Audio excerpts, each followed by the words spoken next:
I did what I rarely ever do. Bought something immediately after it's released. But today I picked up the new Hero 10. I'm going to do a short video about it, and later I'm going to give a 30-day review, so hit that subscribe button for notification. But first, a little history. I have a long-standing relationship with GoPro. I currently have in my arsenal Hero 4 Silver, a Hero 4 Black, 2 Hero 7s, one is acting as camera person right now, and now the Hero 10.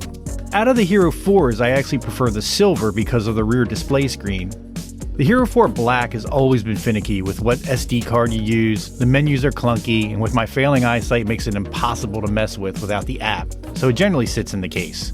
I picked up the Hero 7s right before we went on our Sedona trip in 2019. I wanted something with image stabilization because I didn't want to ride with that god-awful gimbal attachment. I really wanted to pick up the new Hero 8, but unfortunately it wouldn't be available until 2 weeks after our return. So I reluctantly bought a model that was already, quote-unquote, outdated. But the 7s have served us well. I was really looking forward to the Hypersmooth 2.0 on the 8 because everyone said it was remarkably better. But Hypersmooth 1.0 did the trick most of the time. Since the 7 was serving its purpose, I said I wasn't going to get the 8 or 9 and was going to wait for the 10. Usually at a milestone number for a release, you usually get something different. In GoPro's case, it was the new GP2 processor chip. A faster processor means a quicker response on the menus, higher frame rates at higher resolutions, as well as Hypersmooth 4.0. Speaking of resolution, the Hero 10 can now shoot up to 5.3K. What does that mean for the average vlogger? Not much. But if you edit your videos, it allows you to zoom and crop your picture and still keep some stunning clarity. Right out of the box, I noticed they give you, well, a box. At least this provides a function over the old plastic presentation box. Not a lot of frills when it comes to accessories.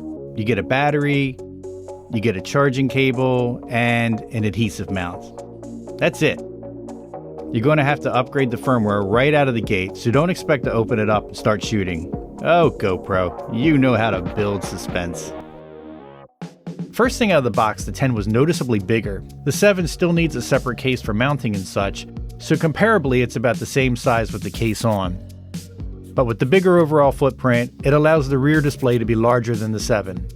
I would say it makes things nicer for blind folks like me, but really it just means there are more things on the display to clutter it. Also, after the 8, the battery changed.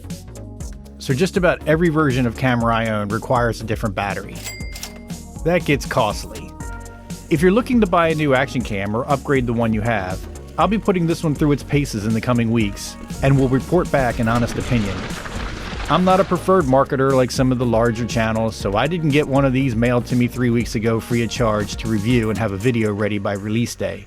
Nope, I had to huff it down to the Best Buy over the weekend and pony up with my hard-earned cash for the most expensive GoPro to date. Why are you doing this? I just felt like getting a Hero 10. If I don't think it was worth it, I'll have no problem telling you. I will be comparing frame rate between the 10 and 7, Hypersmooth, battery life, and resolution. Not to be a total tease and get you to tune into another video, let me leave you with these early thoughts. Some good and some not so good. I'm really digging the Hypersmooth, especially with horizon leveling, which the 7 didn't offer at all. The picture quality is remarkable, and GoPro has added another color grade in between their flat and sometimes overly vibrant GoPro color called natural. This may take the color correction work out of the hands of the casual shooter. What I'm not digging so far is the battery life and the new menus. Time will tell as I use it a little bit more. My gut is telling me if you have an older generation GoPro and want to step up for image stabilization, then possibly consider it. However, if you don't need one right away, like going on a bucket list vacation or something, then maybe hold off for a couple of months. I'll tell you why in the next episode. So be sure to hit the like and subscribe. Until then, stay young and ride safe. Let's go. We can go forward. Keep going. Is this the connector loop you're talking about? No. This will take us over the morning. And then once we get there, I think we'd go.